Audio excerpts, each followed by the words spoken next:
सत्संग में बहुत सारे लोग बैठते हैं, सत्संग में बहुत सारे लोग बैठते हैं, लेकिन ये सत्संग कितनों में बैठता है इस बात को समझ लेना है। तो इस सत्संग को भी अपने अंदर बैठाइए। हम लोग क्या करते हैं, केवल सत्संग सुनते हैं और सत्संग सुन करके चले जाते हैं।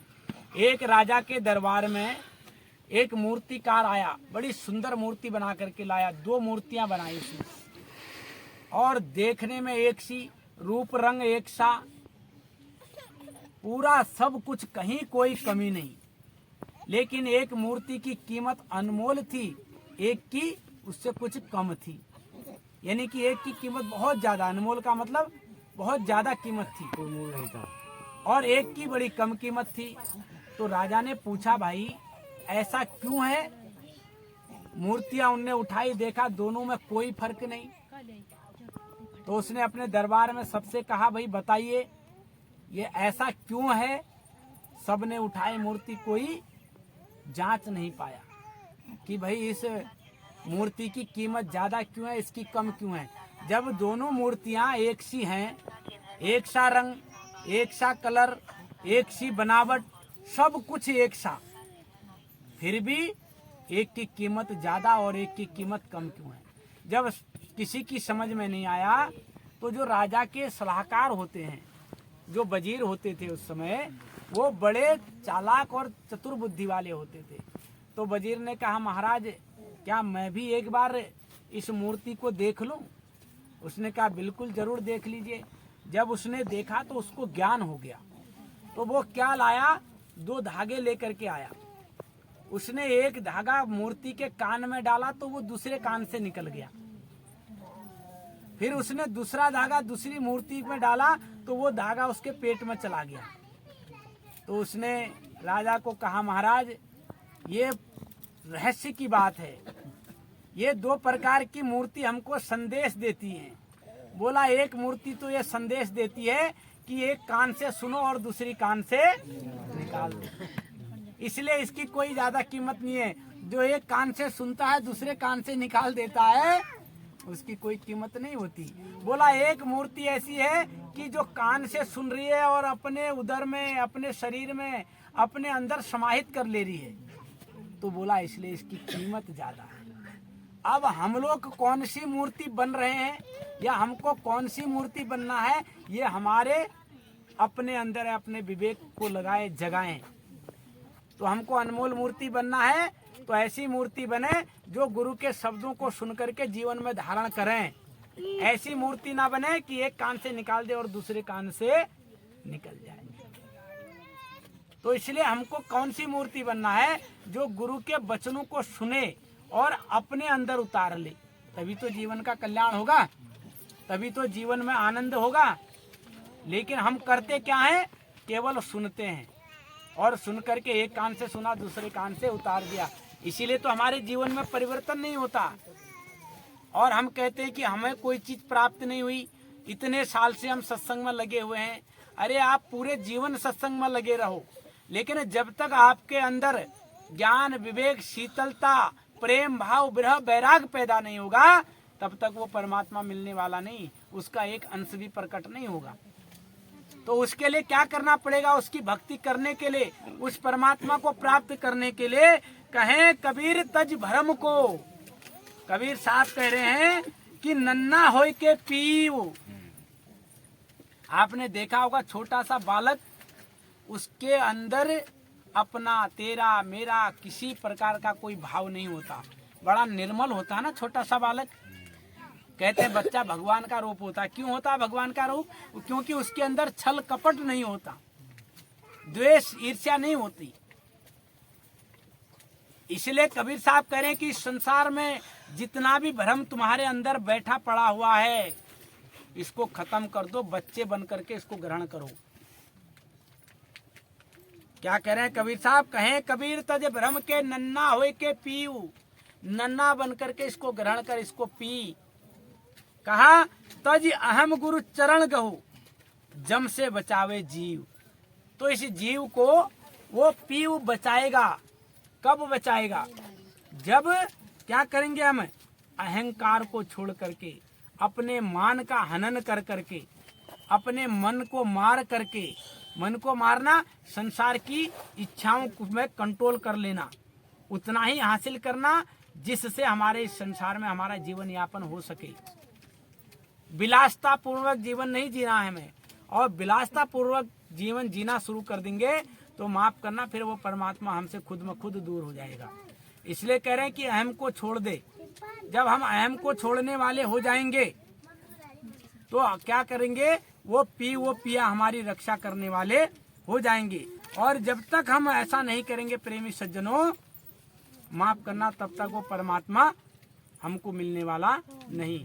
और उस परमात्मा को पाने के लिए हमें क्या करना पड़ेगा, सतगुरु के सदके किया दिल अपने साच, कल युग हमसे लड़ पड़ा मोहकम मेरा बाँच। सदगुरु के सदके किया दिल अपने को साच, कलयुग हमसे लड़ पड़ा मोहकम मेरा बाँच। तो कबीर साहब कह रहे हैं कि सदगुरु के सदके किया दिल अपने को साच। जब मैंने सदगुरु के चरणों में अपना सदका कर दिया, सर को झुका दिया, उसके वचनों को मैं मानने वाला हो गया, तो कलयुग हमसे लड़ पड़ा। एक काल है और एक दयाल है। जब हम दयाल की तरफ होने वाले होते हैं तो काल हम पर जोर करने लगता है। क्यों लड़ेगा? नहीं लड़ेगा, वो तो कहेगा भी मेरे महकमे में रह रहे हो, मेरी भाषा बोलो। क्यों कहा कि लड़ पड़ा महकम मेरे बाँच। अरे मेरे इलाके में रह रहा, मेरे देश में रह रहा, मेरी भाषा नहीं बोलेगा। आज क्या है, भक्ति में हम क्यों पीछे हैं? इसीलिए पीछे हैं कि हम तो जानते नहीं है, भेद तो हम जानते नहीं है कि सच्चा भेद क्या है। और आपने देखा होगा कई लोग अनेक प्रकार की भक्ति करते हैं, जिसको जो चीज मिल जाती है उसी को परमात्मा समझते हैं। नहीं भाई, इस शरीर में हम जहाँ पर भी ध्यान लगाएंगे वहाँ पर कि हमको सिद्धियां हासिल हो जाएंगी। वहाँ पर माना कोई नाभि कमल पर ध्यान लगा रहा है, विष्णु भगवान का जाप कर रहा है, तो नाभि कमल पर जिसका वास होगा वहाँ पर जैसा रूप रंग होगा वो चीज तो दिखनी लाजमी है ना, जरूरी है ना। हम उसी को भगवान मान लेते हैं, इसीलिए हम भ्रम में रहते हैं, इसीलिए हम भ्रम में रहते हैं। भैया जी ने एक शब्द दिया हमें, देखो उसमें बड़ा गूढ़ रहस्य है, वो 100 नंबर पर है शायद है। तो देखो इन्होंने कहा हमारे गुरुजी परम संत ठाकुरदास साहेब जी महाराज, जो पीलीभीत के चिनौरा गांव में जिन्होंने जन्म लेकर के अनेक जीवों का उद्धार किया, तो ऐसे संत महापुरुषों को पाकर के उनके सानिध्य में रह करके भी हमने परम पिता परमेश्वर का दीदार नहीं कर पाया, तो माफ करना प्रेमी सज्जनों, फिर हमने अपने जीवन में कुछ नहीं कर पाया। तो हमको ये समझना पड़ेगा, इस भेद को समझना पड़ेगा। उन्होंने देखो कितने सुंदर शब्दों में अंतर की बात लिखी, अंतर का भेद खोला। क्या लिखा? शब्द नंबर 51, और इनकी किताब का नाम है ठाकुरदास शब्द सागर, और पृष्ठ संख्या है 100 नंबर, जिसमें शब्द संख्या है 51। तो उन्होंने लिखा है, प्रात हुआ जब जागो भाई, सोवत सारा जन्म बिताई। प्रात हुआ अब जागो भाई, सोवत सारा जन्म बिताई। जागे से गुरु देव मिलेंगे, जम जुल्मी के फंद कटेंगे। जागे से गुरु देव मिलेंगे, जम जुल्मी के फंद कटेंगे। गुरुदेव ने बहुत जगाया, मैं अभागा कछु चेत न पाया। सारे शब्द मार्ग का भाई, गुरुदेव ने भेद जनाई। प्रात हुआ अब जागो भाई, सोवत सारा जन्म बिताई। तो परम संत ठाकुरदास साहेब जी महाराज हमें समझा रहे हैं कि हे मनुष्य, अब प्रात हो गई है, सवेरा हो गया है। कैसे सवेरा हो गया? आज हमको मनुष्य का जन्म मिला, अच्छा शरीर मिला, अच्छा तन मिला, अच्छा मन मिला, सोचने के लिए बुद्धि मिली, बुद्धि का भंडार मिला। तो इसलिए आज तुम्हारे जीवन में एक नया सवेरा हो गया है। इससे पहले तो न जाने हम क्या क्या बने, गाय, गधे, घोड़े, बकरी, मुर्गी, मछली, न जाने कितने योनियों में हमको जन्म मिला। तो आज आपको मनुष्य का जन्म मिला, आज आपके लिए सवेरा हो गया। सवेरा क्या होता है? पूरी रात बीत जाती है, जब सवेरा होता है तो पूरी दुनिया जगमग जगमग करने लगती है, कितना सुंदर लगता है। ऐसे ही हमारे जीवन में भी सवेरा हो गया है। आज हमको मनुष्य का जन्म मिल गया, तो हमको सद्गुरु की भक्ति करनी चाहिए। किसकी भक्ति करनी चाहिए? सद्गुरु की। इसलिए जागो। ये आत्मा कई जन्मों से इस संसार में पड़ी हुई है, अपने पिया से बिछड़ी हुई है, उस पिया के दर्शन के लिए तड़पी हुई है। तो उस पिया को पाने का यत्न करो। तब कह रहे हैं गुरुजी, प्रात हुआ अब जागो भाई, सोवत सारा जन्म बिताई। सोते सोते सारा जन्म बिता दिया। जागे से गुरुदेव मिलेंगे, जम जुल्मी के फंद कटेंगे। जब आप जाग जाओगे, अपने आप को समझ जाओगे, ये मनुष्य जन्म हमको क्यों मिला, इसकी कीमत जब आप समझ जाओगे, तो कहा कि जागे से गुरुदेव मिलेंगे, आपको गुरुदेव मिलेंगे। और जब गुरुदेव मिल जाएंगे, सदगुरु मिल जाएंगे, तो क्या होगा?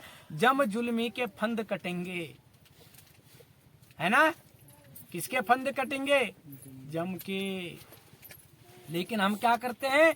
इस संसार में भ्रमित हैं, खूब रुपया पैसा कमा रहे हैं, खूब महल अटारी बनाने में लगे हुए हैं। कहा होएगा परलोक में तेरा हिसाब, होएगा परलोक में तेरा हिसाब। कैसे मुकरोगे वहां पर तुम जनाब, जब वही तेरी दिखाई जाएगी। तो कैसे मुकरोगे?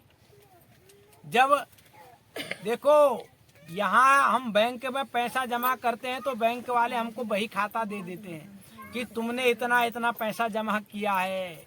लेकिन जितना भी हम इस संसार में कर्म कर रहे हैं, जो कुछ भी हम कर रहे हैं, अच्छा भला बुरा, उस परमात्मा के पास भी एक ऐसा बही खाता है जिसको हम देख नहीं पाते, लेकिन वो नोट कर रहा है। तो कहा होएगा परलोक में तेरा हिसाब, कैसे मुकरोगे वहां पर तुम जनाब, जब वही तेरी दिखा ली जाएगी और बिन मुहूर्त के उठा ली जाएगी। क्या होता है? जब बच्चा पैदा होता बड़ी खुशी होती है, पंडित जी को दिखाओ भाई कौन से मुहूर्त में पैदा हुआ, किस दिन नामकरण करना है, कौन सा नाम जपना है, वो रखना है, खूब खुशियां मना रहे हैं। और जब मौत आ गई, कह रहे जल्दी निकालो, फिर मुहूर्त ढूंढने जाओ ना कि किस घड़ी जलाना है, कब जलाएंगे, कौन सी शुभ घड़ी है। फिर नहीं, फिर तो भूत बन गया वो कि जल्दी हटा,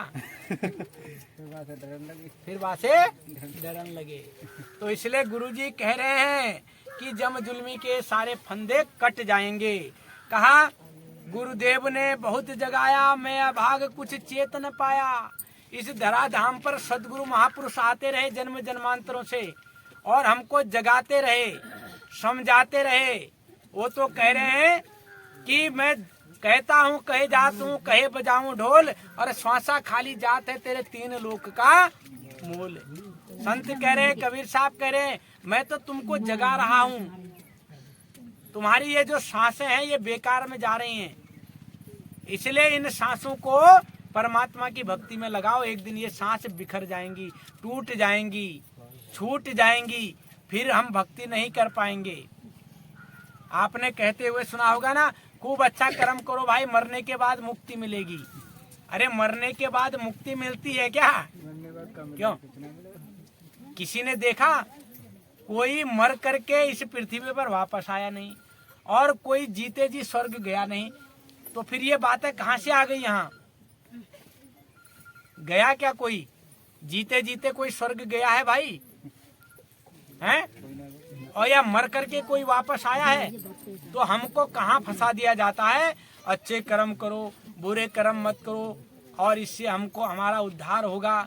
देखिए ज्ञानी लोगों ने जीते जी भी हमको खूब लूटा, कहा कि सत्यनारायण की कथा करो, यज्ञ करो, हवन करो। क्यों करो?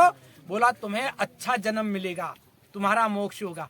अब मर गए तो उन्हीं ज्ञानी लोगों ने कहा अब श्राद्ध करो, अब उनको खाना पानी दाना पानी मिलेगा। अरे भाई जीते जी कह रहे थे यज्ञ करो, हवन करो, पूजा पाठ करो तो अच्छा जन्म मिलेगा। अब मरने के बाद जन्म नहीं मिला तो जो मर जाता है जीते जी भी उससे कमाया और मरने के बाद भी उनको भरमाया। बोला भाई अगर तुम उनका मोक्ष चाहते हो तो श्राद्ध करो, पिंडदान करो, पंडित को बुलाओ, खूब खिलाओ। सोचो, विवेक लगाओ।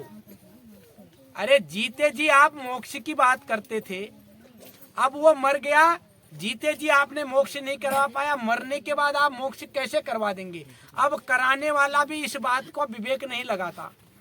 जीते जी भी खूब दिया और मरने के बाद भी खूब दिया। वो व्यक्ति ये नहीं कहता कि पंडित जी, ज्ञानी जी, आपने तो खूब कर्म करवाए भाई, इससे जीते जी इसको मोक्ष मिलेगा, अच्छा जन्म मिलेगा। अब ये मर गया तो अब कह रहे हो कि इसके उद्धार के लिए पिंडदान करवाओ, गया जाओ, हरिद्वार जाओ, काशी जाओ, फिर ये क्यों करवा रहे हो? बोले नहीं नहीं, ये तो हमारे वेद शास्त्रों में लिखा है। और वेद शास्त्र किसने लिखा? वो बोला हमने लिखा है। तो कितनी बड़ी बात है। तो हम ऐसे उलझे पड़े हैं इस संसार में, इसलिए हमको समझना पड़ेगा, इन भेद की वाणी को जानना पड़ेगा। इसीलिए देखो हमारे एक संत हुए विवेकानंद जी, तो उनने कहा जपो रे भाई अजपा सुमिरन सारे, जपो रे भाई अजपा सुमिरन सारे, ना कहने में ना सुनने में जीवन वर्ण उचारे, ना कहने में ना सुनने में जीवन वर्ण उचारे, अष्टपहर में सोवत जागत होता एक सार, जपो रे भाई अजपा सुमिरन सारे, जपो रे भाई अजपा सुमिरन सारे, 4 18 6 पढ़ो रे और पढ़ो टक सारे, 4 18 6 पढ़ो रे और पढ़ो टक सारे। अरे 52 अक्षर माया माही, अरे 52 अक्षर माया माही, इन्हू से नाम अगारे, जपो रे भाई अजपा सुमिरन सारे, जपो रे भाई अजपा सुमिरन सारे। अरे बिन सतगुरु के भेद न पावे, बिन सतगुरु के जान न पावे, इसका भेद अपारे, बिन सतगुरु के जान न पाए, इसका भेद अपारे। ब्रह्मानंद गहो गुरु शरण, तब होगा उद्धारे, जपो रे भाई अजपा सुमिरन सारे, जपो रे भाई अजपा सुमिरन सारी। देखिए संत महापुरुष जितने भी संसार में आए तो उन्होंने अपनी अपनी भाषा में समझाने की कोशिश की। अब हम कितना समझे ये हमारे अपने समझ की बात है। क्यों? मैंने कहा ना, सत्संग में हजारों लोग बैठते हैं, सत्संग कितने लोगों में बैठता है ये आप लोग देख लीजिए, कितने लोगों में बैठता है सत्संग। और जिसके अंदर सत्संग बैठ जाता है तो फिर वो उठता नहीं है, फिर उसका नशा तो ऐसा नशा होता है, नाम खुमारी नान का चढ़े रहे दिन रात। तो इसलिए कह रहे हैं वो परमपिता परमेश्वर, वो गुरुजी कह रहे हैं, बता रहे हैं, ब्रह्मानंद विवेकानंद जी ने भी बताया कि भाई ऐसी भक्ति करो जो क्या है, इन अक्षरों से आगे की भक्ति है। इन अक्षरों में वो परमात्मा नहीं है। वो कह रहे हैं 52 अक्षर माया माही, इन्हों से नाम अगार।